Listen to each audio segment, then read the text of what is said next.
Hello and welcome back to this week's episode of A Little Bit Unglamorous, and you already know, you can probably tell by the title, this episode is going to be all about Taylor Swift, the Tortured Poets Department, and I am so excited. First and foremost, 31 songs, totally insane, and I just want to say that I called it. I can't take all the credit, though. I was kind of researching all the fan theories and stuff, and I sat and I thought about it. I'm like, you know what? It's not completely unheard of for Taylor to do something like this with Folklore and then her releasing Evermore. I think it was the next day, directly after. And then last album, Midnights, she released how many more songs it was 3 a.m., I think. Unbelievable. I happened to be awake, I think, when those additional songs were dropped. So I thought about it. I'm like, you know what? This era of her life, this is definitely the breakup album. She's definitely writing tons of songs, and I was so excited. It's everything I wanted it to be, and we're going to get into it. I'm not going to go into every single song, but I'm going to talk about my standout songs. I really need to kind of listen and digest the album a little bit more. It's very intricate. I'm just curious, all the Swifties out there who are glitter pen, that is a tongue twister. All my Swifties out there who are glitter pen Swifties who love 1989, what do you think about this album?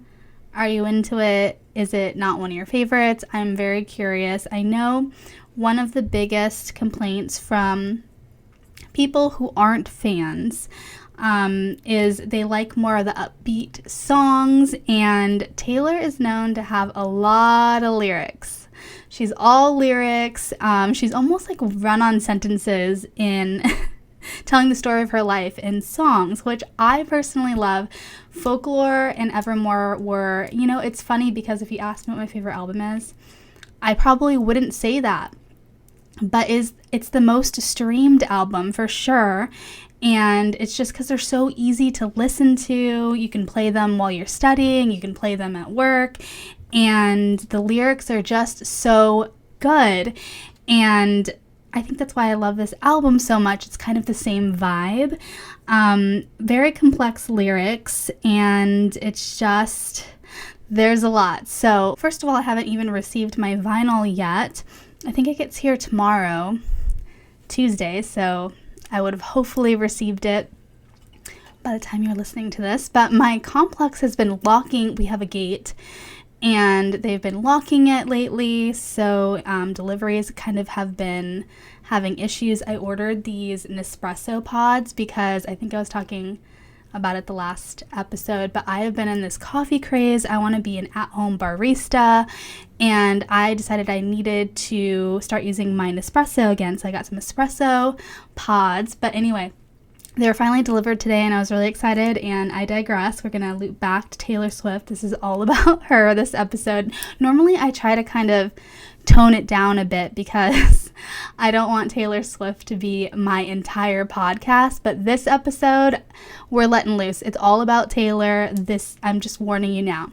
So, the Tortured Poets Department was announced at the Grammys, and it was only 2 months ago, I think, and I just feel like time flew so quickly. I cannot believe that the album is already here, and it's just so exciting, so fun. I love, being a part of a fandom that I see Swifties online who make Instagram accounts dedicated to her, and they throw parties that are themed for their favorite albums and album listening parties, and I think that's so fun. And I've said it many times, but going to the concert was just the best experience ever. The fans were so nice. My mom and I did not take a single photo or need to ask somebody for a single photo all night because people just kept offering. And a lot of people have said that it's the safest environment that they've ever felt like they were in at a concert, and I think that's so true. So my initial thoughts for this album was it was going to be slow like Folklore, but a little bit more edgy, and I feel like I hit the nail on the head with that because it's exactly that. So the entire album is about a little bit longer than 2 hours, which I'm stoked for because I have a really long car ride ahead of me. So I have enough time to listen to this album a couple times over and really get into it. But I was excited this week for the album to drop, and I knew she was going to be announcing merch at some point, but I was kind of low-key glad that I wasn't in to any of the initial merch, just because I didn't really want to pull the trigger on anything quite yet. And in true Taylor fashion, she did release a cardigan for the it's really hard to say the Tortured Poets Department. I don't know why I keep getting tripped up, so I'm just gonna say Tortured Poets Department. And I don't call me a fake fan, but oh my gosh, every time I've said the Tortured Poets Department, my tongue just goes blah, blah, blah. And anyway, so in true Taylor fashion, she did release another launch of merch. Well, launch, quote unquote. Today, she dropped a cardigan, which Swifties are crazy about. I don't really understand why there needs to be so many damn cardigans, but now that I'm on a roll of buying them, it's a collection. So I'm kind of held against my will to buy them, so to speak. But people were kind of disappointed in this one because it is plain. It's just a plain gray cardigan. But personally, I really like that because if you think about it, you get so much more wear out of things that aren't so loud versus the Speak Now one that's bright purple with stars on it. 1989 is this very loud turquoise cardigan, and they are really fun. They are fun to collect, and personally, this is going to be a hot take, I guess, on the cardigans, but I really don't feel like we need any more cardigans. I think that should have been exclusive to the folklore era. I don't think every era needs its cardigan. It's kind of, I mean, now, and on the other hand, I'm buying them all, so, you know, there's that. We'll see if she does another launch for any additional Tortured Poets Department merch, because I know she did with Midnights. I was really, and I've said this before, but I was really amped on the tie-dye merch. I feel like people weren't into that. I love tie-dye. Once the tie-dye merch came out, I didn't really see it restock for a very long time. I think they added random pieces to the store, but they never did an official restock. I don't know if it was a big seller or not, but that's some of my favorite merch from the Midnights era to date. So I'm hoping she releases something else for the Tortured Poets Department that's a little bit more, because I feel like her tour merch was very beige, grays, kind of almost plain looking, and I like that, don't get me wrong, but this album kind of has the same vibe for the merch as well. So I'm hoping that something else comes out down the road that gets me a little bit more excited. But moving on from the merch, we're gonna hop right into the songs. I'm not gonna go through every single song, but I do have a lot of notes. Most of these I took while listening to the first run of the album, the first half of the album at least. So first off, we got to talk about the first lead single. It's with Post Malone, and I was really excited about this. It's called Fortnight, which of course means 2 weeks' time. And so a little backstory on Post Malone and Taylor Swift. I believe they met for the first time at the Billboard Music Awards in 2018.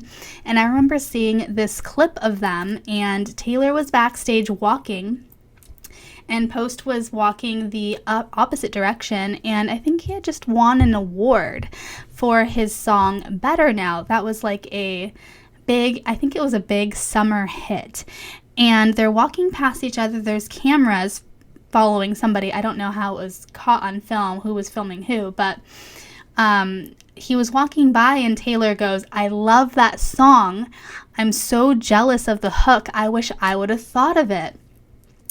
And Post Malone was just very, very taken aback by the compliment, so grateful, and he was just so excited. I think it was one of his first awards that he had won. So right off the bat, this song is about a whirlwind romance, and the music video kind of solidifies the vibe for this whole album. The whole thing's in black and white. She wakes up in this insane asylum that's kind of upside down, and she has this wedding dress on with this old old Hollywood glam makeup, very, very reminiscent of an old Hollywood actress. So she's there in this sterile, insane asylum type room, and a nurse in all white comes in with the tray and a bottle of pills, and on top of the pills in large font says, "Forget him." She is given the pill, she takes it, and she gets up from the bed, walks out into the next room, and her outfit changes into this gorgeous, like very picturesque, I almost wanted to say like Victorian outfit, but all black. And apparently it is a form of funeral attire, which is a very interesting metaphor considering she was in something reminiscent of a wedding dress prior, and then she has changed and going to work at the Tortured Poets department in this black funeral attire-esque dress, and she's met by Post Malone, and they're singing, they're both on typewriters. And I thought it was really funny because some people were watching the video and they're like, wait a second, am I attracted to Post Malone right now? Because the acting was so awesome, and his voice is gorgeous too. She did do a lot of references to her old music videos, little Easter eggs in there. I really don't feel like there were too many Easter eggs for upcoming things in the future. People were saying that she was wearing 13 bobby pins in her hair. It's kind of hard to count because there's so many, but people were saying they were organized in a fashion that made it look like a Roman numeral 13. So people are convinced something's coming on December 13th, which is her birthday as well. I think that could be very well possible. So right off the bat, we have this song, A Whirlwind Romance. That doesn't sound very familiar to the most recent romance that she got out of. So who is this about? And people are speculating it's Maddie Healy. I think they only dated for, I thought it was a summer, but I looked it up and it was about a few weeks only, a few weeks time. And I'm just like, first of all, I just want to say I'm so shocked that so many songs on this album seem to be about him. So people were wondering, why are there so many songs about this relationship that was seemingly so insignificant, just a quick blip on the radar? And this interview resurfaced of her kind of talking about her inspiration for songs. And she basically said that, you know, you could be with one person for a really long time and you really want to write a song about them, but you just, you know, can't find the right words, and then you can be with somebody else and there's just so many songs that you want to write, whether they be good or bad. So certain people kind of inspire you to write more songs.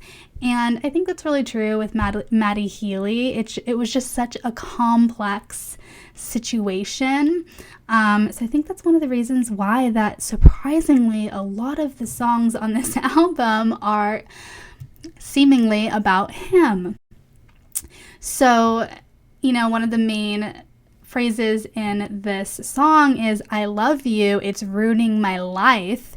And it's just so crazy because who saw that clip online? It was Taylor as she was at the Eras Tour performing, and she was mouthing something at the camera.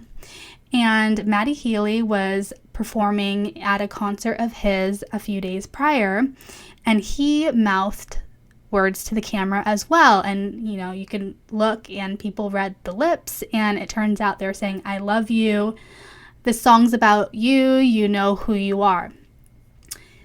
And they were mouthing the exact same thing. And this is just so crazy because it's like, how can you be in love with somebody already? You just got out of this long 6-year relationship. You're with this guy. He is like the dirty rebound guy. There's backstory on him, I guess, but it was just such a chaotic time. People were going nuts. People hated it. We'll get more into the Maddie Healy thing in a little bit, but I want to fast forward. Oh, first of all, I want to touch on people were going nuts over the typewriters in the music video. And if you look very closely at the numbers on the typewriter, the number 1 is missing, and the internet was kind of going nuts about it, speculating.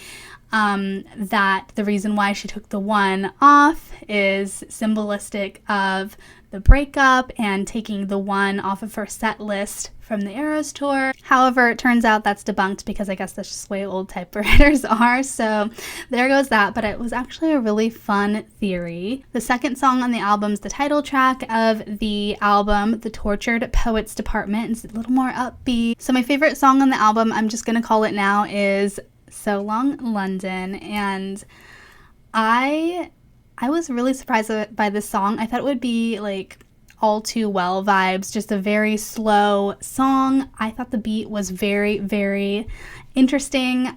People pointed out online how the beginning bells are meant to sound like church bells. So track 5 is always notoriously the saddest song on the album. So this one, I knew it was going to be gut-wrenching.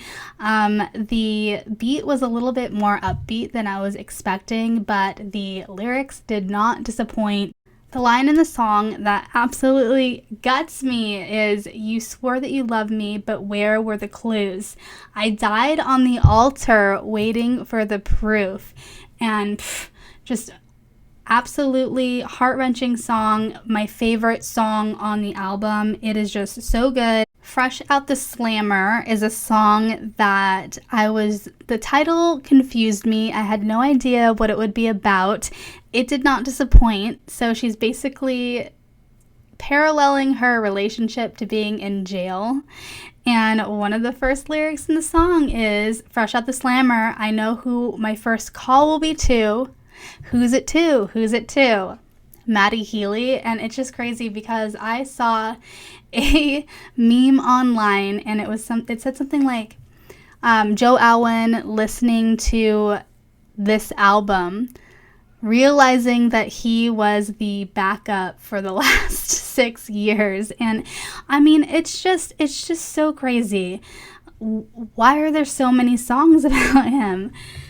Hi, it's me editing this podcast here, and I just feel like I need to interject because by the way, I got my vinyl today and I'm very excited, but I keep saying I'm surprised that there's so many songs about Maddie Healy, and I kind of referenced this interview prior, Taylor saying some people move you to write songs and some people you just can't, so maybe Joe was just such a good guy.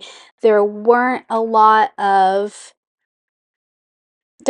bad things to say about him, and we can only hope. But on the inside of the vinyl, there's a quote. There's like a very long-winded essay poem from Taylor, and it says, "It's the worst men that I write best." And ain't that the truth? And I think that just explains a lot. So here's kind of a backstory on Maddie Healy. And I didn't know any of this until recently. I didn't become a hardcore fan until like Lover, Folklore era. I think I bought the Lover album was the first album that I had purchased. And I think Folklore came fairly quickly after, during the pandemic.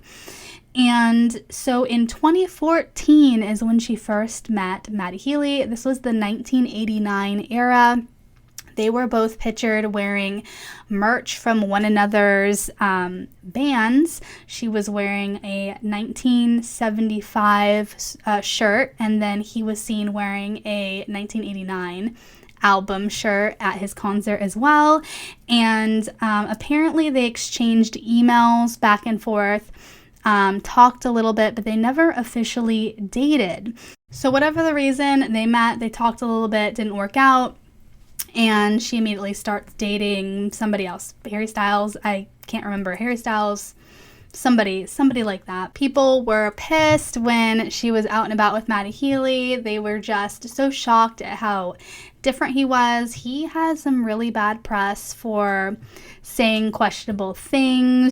People even claimed that he was talking badly about Taylor behind her back while they were dating, which ended up being, I think, like the rumor that kind of ended it all. I mean, nobody really knows for certain, but right after that came out was when Taylor supposedly was like, I'm done, bye. But there's a song on the album called But Daddy, I Love Him. And the lyrics go, "I know he's crazy. I'd rather burn my whole life down then listen to one more second of this bitchin' and moaning. So she's basically saying, like, I don't give a shit what you're thinking. This is my life. She follows it up by saying, I'll tell you something about my good name. It's mine alone to disgrace. So, you know, people have this vision of Taylor being this goody two-shoes, and, you know, with Joe Alwyn, their relationship was so under wraps, so hush-hush, and I feel like that wasn't really what she wanted. And so she's out and about having fun, doing her own thing, doing whatever she wants. Unfortunately, she has to do it in the public eye. And, you know, she clearly did not appreciate all of this backlash that she got from her own fans over this guy that she was dating. And it's kind of funny because other songs in the album kind of show, okay, she realized what everybody was saying, but it's like everybody should have the right to make their own mistakes and realize it in their own time. But the funny thing about the song, and this is also one of my second favorite lyrics because it's just so unserious, the song is almost saying, okay, what can I do to offend you even further? What can shock you and piss you off even more? And it's having his baby. She pokes fun at having a kid with this guy that everybody's outrageously upset about her dating. And she says, I'm having his baby. Pause. No, I'm not, but you should see your faces. And I just think that's so funny because when I first listened to it, I was like, wait, what? And then I heard her say, no, I'm not.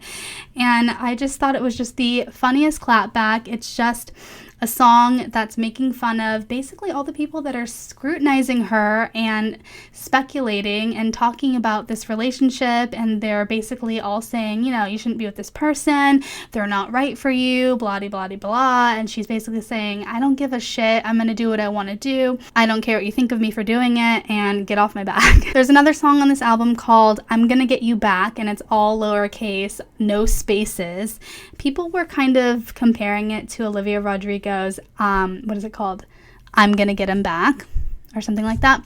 But I think that this album was written around the same time as Olivia Rodrigo's. Although there are similarities, I think it's a complete coincidence. So my initial thoughts for this song were Joe. But, you know, it's just, I keep listening to songs again, listening to fan theories, and you just don't really ever know who the song is about. And that's kind of the great thing about these songs, because Taylor always says they're not meant to be about this person in my life. They're meant to be released into the world, and you think about whoever it relates to you. And that's the great thing about music, because it's up to interpretation to the listener. But the lyrics go, whether I'm gonna be your wife or I'm gonna smash your bike, I haven't decided yet. Whether I'm gonna curse you out or take you back to my house, I haven't decided yet, but I'm gonna get you back. And to me, that's basically saying, this might be over, but I'm gonna let it end on my own terms. I'll be damned. I'll be damned if you make a fool of me. And she kind of alludes to cheating. She says, I founded the club that she's heard great things about. I left all I knew and you left me at the house. So, yikes. And my first thought, the bike lyric makes me think of those photos that came out online on Instagram quite a while ago of Joe Alwyn and this coworker, this actress that he was working on set with, and she posted this photograph to her story, and it's her on like the streets. I think they were on the streets. I think they were in the UK or maybe Canada. I don't remember where, but they were on those little scooter bikes, you know, the ones you stand on, the electric bikes.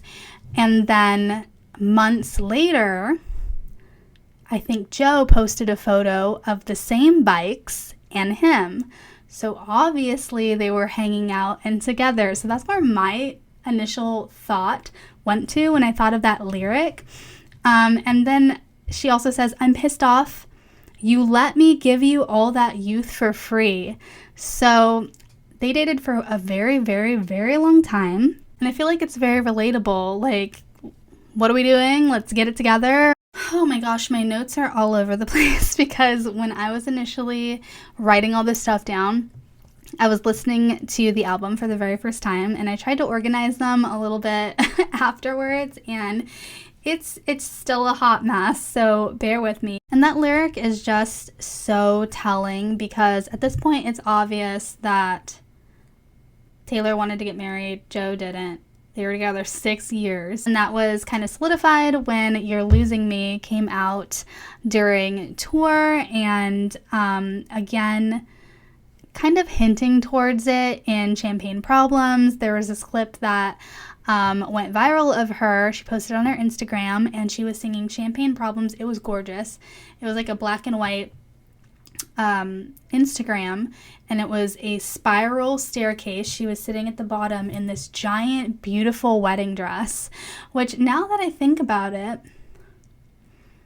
I've never seen that dress in any music video or any event. So what was that dress for? We'll never know. But she was singing, she was sitting like kind of like a cupcake with the whole dress around her, and someone was playing the piano, and she was singing a piano rendition of Champagne Problems. And we all know our favorite lyric in that song is, she would have made such a lovely bride, what a shame she's fucked in the head. And oh God, it is just, can you imagine writing songs like that and releasing them to the world and having people know that you are talking about this specific person? And I feel like every song on this album is just a whirlwind because one will be about one person, you'll hop into the next song, it's seemingly about a different person, and we get into a title track that I was very surprised because Taylor never really directly, she has never in the past directly attacked anybody in her songs. I mean, there is bad blood, but that was very, very tame when you compare it to a title called The Smallest Man Who Ever Lived. And this one is very, very clearly about Matty Healy. And it's kind of talking about how he love bombed the shit out of her. And I really think that this song is about him because they only dated for a few weeks. So the song is pretty intense because it comes out straight out the starting gate. Look at you. She says, in your Jehovah's Witness suit, who the fuck was that guy? Basically, he was putting on this facade an entire time. She says, I don't want you back. I just want to know, what was your goal here? Were you just trying to ruin my life? Did somebody send you? Were you just trying to like find out information about me? Write an article about me? Like, did somebody send you who actually wanted to kill me? Like, what the hell? And this song goes hard. Basically tells him that he doesn't even measure up to a man, which leads me into LMOL, which all of us are familiar with, stands for Love of My Life. So people were really excited for this song. I mean, obviously we knew there'd be some sort of twist of heartbreak, but there's a lyric in this song. This song is also, I think, about Matty Healy, and it's talking about, she's sitting across from this guy. I think they're at a restaurant or something like that. He takes off a ring on her finger, like her middle finger or something like that, and like jokingly puts it on her ring finger. And first of all, that ring was probably really expensive and Tay bought it herself. Second, why would you even joke about that? That's just like, why would you even joke about that? That's disgusting. Such bad taste, and that definitely was not something Joe did because we know that he ran the other direction when it came to that. So in the song, she says this romance, it was legendary, momentary, and then she goes on to say it was unnecessary and she should have let it stay buried, basically calling this person a coward. Should have stayed buried was that 2014 guy that slid into her DMs, into her emails, and she reached out to fresh out the slammer. She basically says she was shit-talked under the table, and the song ends with her saying, "You're the loss of my life." Plot twist. The thing about the rings, it's just so weird. It's like dangling a carrot in front of somebody's face and being like, oh, wouldn't that be great? Wouldn't it be cute if we got married and had kids and blah, blah, blah. Like, oh. And then it kind of further suggests that Matty Healy was talking shit about her behind her back, and she found out because she literally says it right here in the song. And shortly after, in real life, she dumped his ass. And that was that. I feel like I'm getting whiplash from jumping back and forth between songs about one person and then songs about another person. But I just want to backtrack to, because my notes are all over the place, but I wanted to backtrack. I want to backtrack to Who's Afraid of Little Ol' Me. So Taylor's basically trolling everybody about the spectacle that her life is. For many, many years, people were probably asking her, like, when are you getting married? And it turned out after 6 years, this guy never wanted to marry her. And I just want to say, when Folklore Champagne Problems came out, did everybody actually believe that that was a made-up story? Because I never did. I called it. Those songs were so personal. They were so well written. They were so well written that there's no way that they were about just completely hypothetical situations. So Champagne comes out, and in my opinion, she definitely paralleled her life and disguised her life as stories, because at the time she was with somebody who wanted their relationship to be private, and she created this fantasy land and these characters and said, hey guys, like, I'm creating these stories. I'm writing stories now.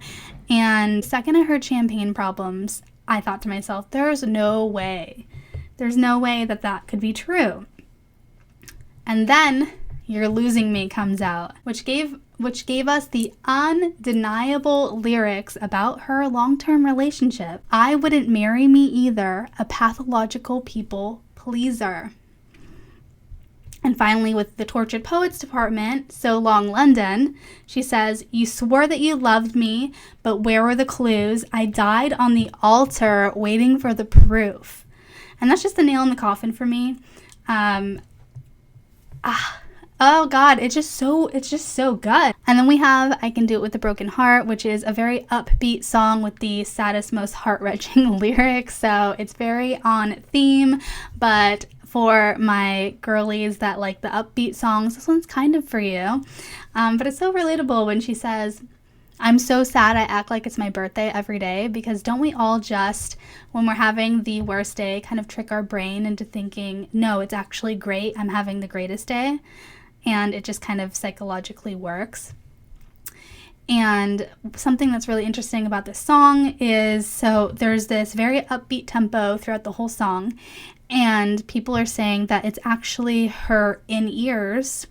So if you aren't familiar with live performances, you always see artists wearing the kind of ear monitors, and each artist can customize what they hear in their ear monitors. It's supposed to kind of give you clues at where the music is. It helps you keep the tempo. Some people might have clues for choreography in their in-ears. They're all really tailored to the specific artist and what they kind of want to be reminded of to help make their marks and make sure they're on time throughout the whole performance.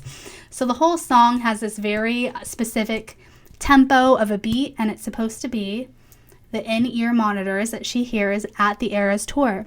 Next, we have So High School, which is clearly about Travis Kelce dating the football player. I think she references, she knows Aristotle, he plays ball, or something like that. And it's about feeling so high school, finding love, and just finding love later in life, and it makes you feel like you're in high school again, which I thought is so cute. Travis made a song on the album, which is like a happy song, like one of the only happy songs on this album, to be honest, because the next one that I have notes on is called I Hate It Here, which I noted drags finance guys, which made me laugh really hard. She says, I hate it here, so I'll go to secret gardens in my mind. So basically everybody has their outlet to kind of get away from the monotony of real life. This is my outlet. I do this podcast for me, and I hope that if people do listen, they also enjoy it and maybe have some similar interests.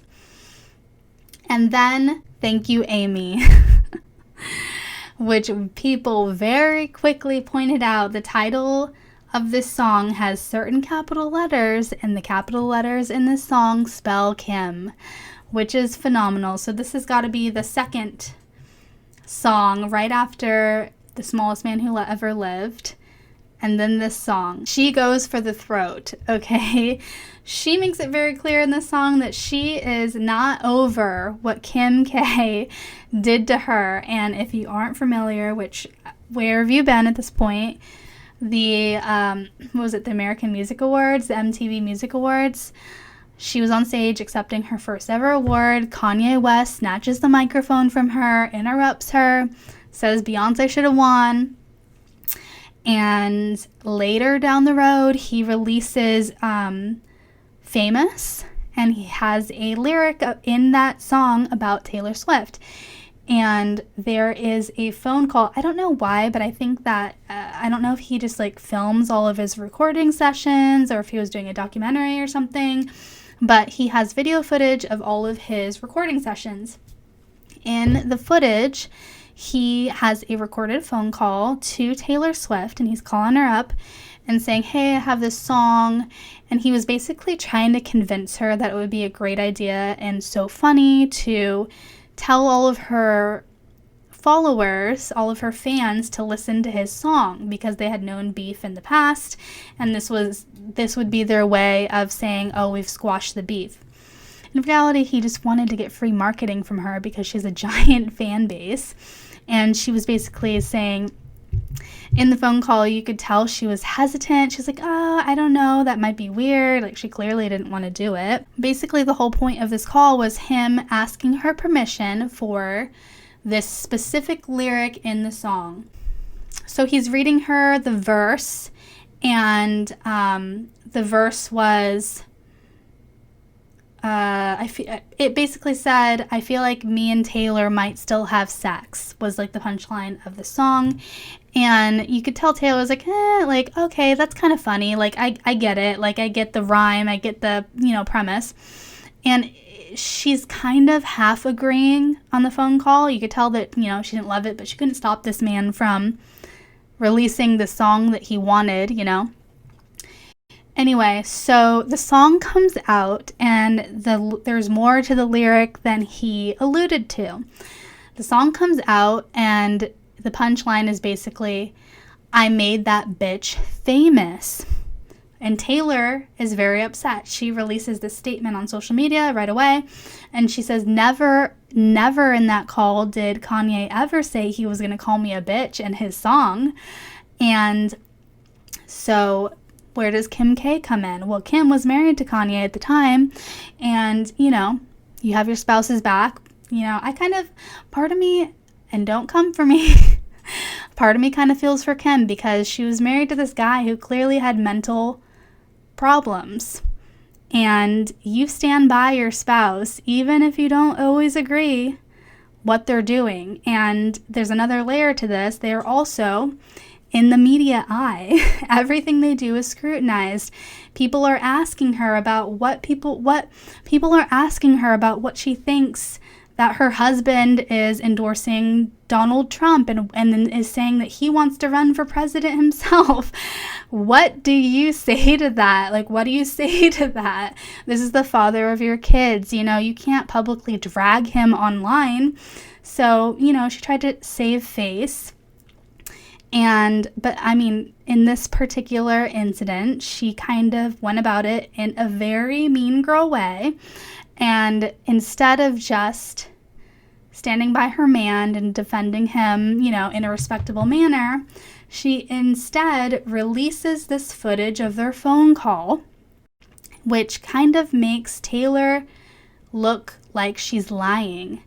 Because Kanye called her and said, hey, do I have permission to air this lyric? And she said, yeah, that's cool. Like, that's fine. I get it. She agrees. So the internet came for Taylor. They were commenting snake emojis all over her Instagram because the way that Kim leaked it was on Twitter, and she said, oh, it's International Snake Day.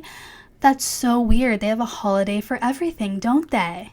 And then she dropped the video. So people were coming for Taylor, commenting snakes everywhere. And it prompted her to turn off her comments. She went dark. She just kind of retreated. And then, as we know, jokes on Kim because she came out with Reputation, took the snake back and made it her revenge album. It was one of her top charting albums, my favorite album. And to this day, I would have loved to be at this Reputation Stadium tour. I cannot believe I missed that, but that was like right before my concert going Swiftie era, but that would have been an iconic concert to see. And I don't know who Kanye and Kim pissed off, but out of nowhere, off of this burner account on Twitter, I think it was Twitter, the real unedited footage of this phone call leaks. And you can clearly hear Taylor disagreeing. And it turns out that she was telling the truth the whole time. And so this song, Thank You, Amy is Kim. And what I love about Taylor is she very publicly has made it known. You don't have to forgive anybody for anything. No, you don't have to forgive to move on. You just move on and you become indifferent. That doesn't mean that you have to forgive anybody. And when an interview asked her, but do you believe in forgiveness? And she said, of course. If it's somebody important in your life who's adding value to your life, of course I believe in forgiveness. But if it's something that's adding nothing to your life, why? Like, what's the point, you know? People always say forgive and forget. You don't have to forgive. You don't have to forget. You can just move on. And so in the song, Taylor is making it very known that she has not forgotten about this. She calls out Kim's mean girl vibes. And these lyrics cut like a dagger. Like, she does not hold back. At one point she says, everyone knows my mother is a saintly woman, but she used to wish that you were dead. And Mama Swift is a ride or die because every parent should be exactly that. And honestly, and in the song, she's saying, thank you, Amy, F you, Amy, in the same breath. But it's like, if that incident would have never happened, there would have never been Reputation. She would have never come back on top and solidified herself as this.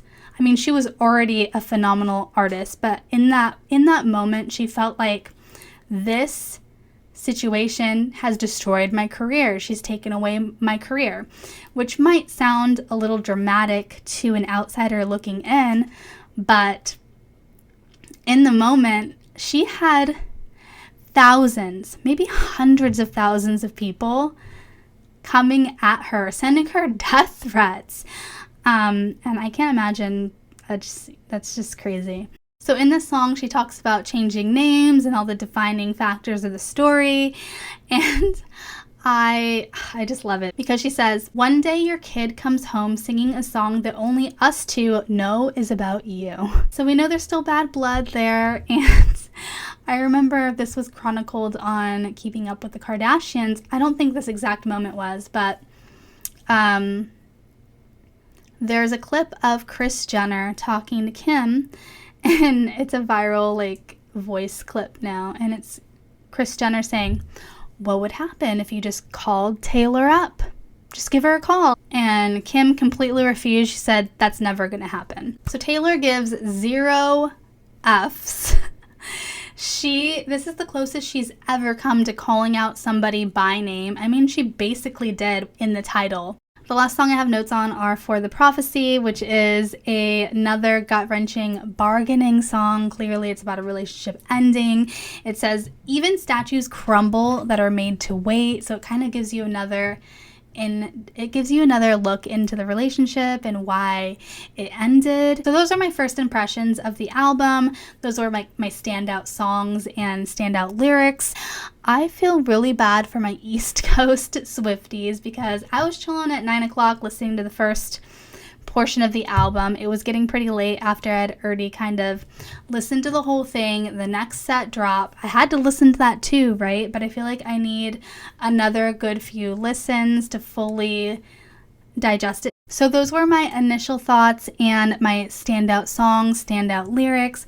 Overall, the album I feel is so cohesive in that it's about heartbreak. It's about many different people in her life. It's not all about, people were concerned it was going to be a Joe slander album. Overall, it was a great night to be a Swiftie. We got 31 new songs, and up until the album was released, there was this pop-up in LA at the Grove, and I thought about driving up there and going to see it. It was only there for a few days during the week, so if it was open during a weekend, maybe I would have gone, but it didn't really look like that big of an ordeal. It was basically like this little small exhibit, basically, and I'm sure there was a very long line, and it basically just had a room decorated with Taylor Swift lyrics and Easter eggs and things like that, and it looked really fun. But I mean, I would have driven if it was on a weekend, but I probably would have not wanted to stand in the line anyway. But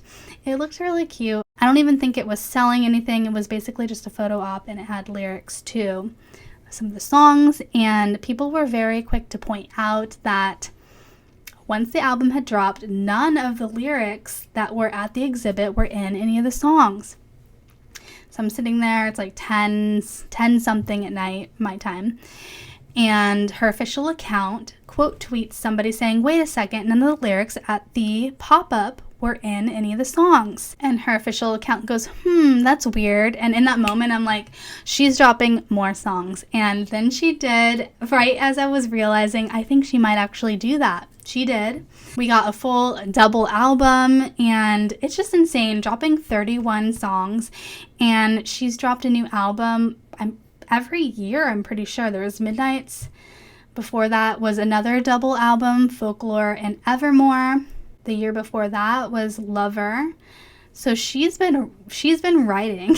So I hope you enjoyed my chaotic initial thoughts, and here are my final thoughts. Of course, still evolving because I've only had about a week to sit on this album, and I'm really trying not to burn myself out on it too much because, like I said, I have a long drive ahead of me, and I plan on streaming the album the entire way. Final thoughts on the album. This album is cousins to Folklore and Evermore, and it almost is like Folklore and Evermore have this cousin that is maybe gets a little too drunk at parties, and that's kind of how I feel this album is. It's very slow album vibes with very intense lyrics, but are very cutthroat lyrics. She does not hold back in this album. She just does not care anymore, which I personally love. And my question to Swifties is, Swifties who say your least favorite album is Folklore and Evermore, why? Like, you don't understand what you're missing. Do you like this song? Let me know. I get it. I love me some bubblegum pop. I love some hits. I love some bops. I love some songs that are just fun to dance to, fun to sing. But man, these mellow vibes,